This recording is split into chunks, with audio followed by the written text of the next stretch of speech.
தென்காசியில் உள்ள முதியோர் இல்லத்தில் உணவு ஒவ்வாமை ஏற்பட்டு 4 பேர் உயிரிழந்த நிலையில் தற்பொழுது உயிருக்கு ஆபத்தான நிலையில் மேலும் 42 பேர் நெல்லை அரசு மருத்துவமனைக்கு மாற்றம் செய்யப்பட்டிருக்கின்றனர். இது தொடர்பான கூடுதல் விவரங்களை வழங்க இணைகிறார் எமது செய்தியாளர் முப்படாதி. வணக்கம். இந்த விவகாரம் தொடர்பாக தற்பொழுது கிடைத்திருக்கக்கூடிய விசாரணையின் தகவல்கள் என்னென்ன விரிவா பதிவு பண்ணுங்க.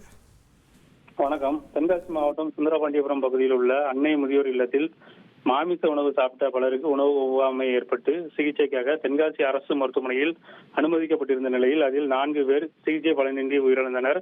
இந்நிலையில் இச்சம்பவம் தொடர்பாக சாம்பவர் வடகரை போலீசார் 3 பிரிவுகளின் கீழ் வழக்கு பதிவு செய்து காப்பகத்தின் உரிமையாளரான ராஜேந்திரன் என்பவரை கைது செய்து தற்பொழுது விசாரணை நடத்தி வரும் நிலையில் மேலும் உடல்நிலை மோசமாக காணப்பட்ட 5 பேர், அடுத்ததாக 3 பேர் என மொத்தம் 8 பேர் தற்போது தென்காசி அரசு மருத்துவமனையில் இருந்து நெல்லை அரசு மருத்துவமனைக்கு மேல் சிகிச்சைக்காக அனுப்பப்பட்டுள்ளனர்.